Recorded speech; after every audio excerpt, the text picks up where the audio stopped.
Okay, so let's jump right in. We're going to tackle a question that I think every single language teacher grapples with.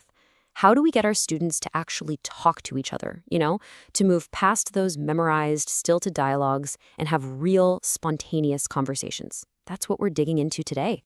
So I want you to think about this for a second. That last speaking activity you did in your class, was it a real conversation? A true back and forth? Or, if you're being honest, was it more like your students were just taking turns reading a monologue they had already perfected in their heads? It's a really important question to ask, because the skills for those two things, they are worlds apart. And that really brings us to this core difference. Over here, you've got presentational speaking. Think of it like a one-way street. It's planned, it's polished, it's pretty predictable, like giving a speech. But then you have interpersonal speaking, and that is a totally different ballgame. It's a two-way exchange, it's spontaneous, it's messy, and its only goal is real interaction. This is how people actually talk out there in the real world. So here's our game plan for today. First, we're going to break down what makes real talk real.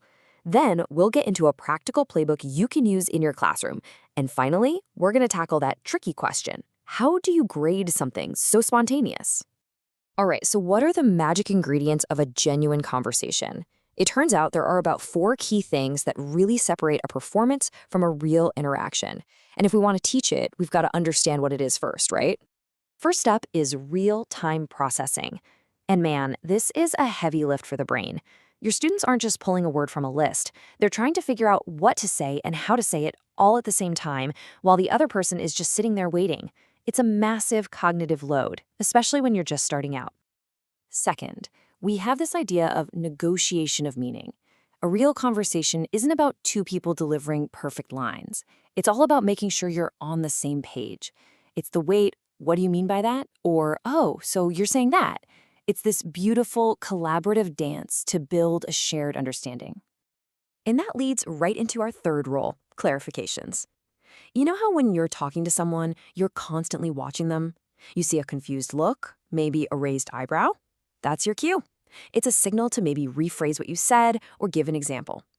It's all about making those on-the-fly adjustments to make sure your message is landing. And finally, we come to the big one, unpredictability. This is probably the hardest part, but it's also what makes conversations so exciting and so human. No matter how much you plan what you're going to say, you have absolutely no idea how the other person is going to respond. And this right here is a perfect real-life example of that. This person had a whole plan, a whole script in their head for this playdate conversation. But then, boom, one simple, unexpected question, where is this park? And just like that, the script is useless. They had to think on their feet, explain, and adapt. That right there is the very heart of a real conversation. Okay, so we get the theory. But now for the big question. How do we actually do this in the classroom? How do we design activities that encourage all this messy, unpredictable, real talk instead of just another memorized script? Well, here are some really solid guiding principles. First, keep it real. Use situations they might actually encounter, like asking for directions. Second, make this an everyday thing, not a once-a-semester special event.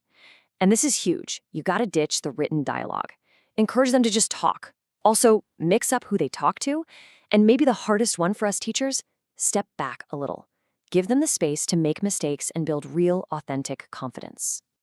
Now, a super simple but really powerful way to structure all this is a 3-part framework: pre, during, and post. Before the activity, in the pre-stage, you get them ready. You give them the vocab, the context, the tools they'll need. During is when you let them go. Let them have that unrehearsed conversation. Then, and this is key, in the post stage, you bring them back together to reflect on how it went. So let's see what this looks like with a fun, concrete example. Imagine we give our students a mission, a little scenario. One of them has lost their cat, and their partner has to help them find it.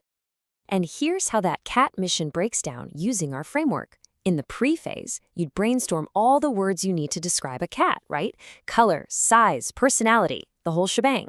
Then during the activity, one student describes their lost cat while the other has to ask questions to get a clear picture. That right there forces them to negotiate meaning. And afterwards, in the post phase, they talk about it. What questions were actually helpful? What words did they wish they knew? That's where so much of the real learning sticks. Okay, this all sounds amazing in theory, but I know what you're thinking. It leads to the million-dollar question for every teacher. If the whole point is that it's unpredictable and spontaneous, how in the world do you grade it fairly? The absolute key here is shifting what we're looking for. When we grade a presentation, we're usually focused on what the student says, their accuracy, their delivery. But when we assess a real interaction, we also have to look at how the student reacts. Are they understanding their partner? Can they ask questions to clarify things? It becomes less about a perfect performance and so much more about how well they can keep the conversation going. So I'm going to leave you with this challenge.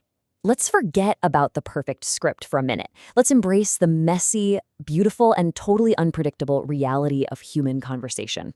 My question for you is, what's the most unpredictable conversation you can design for your students tomorrow?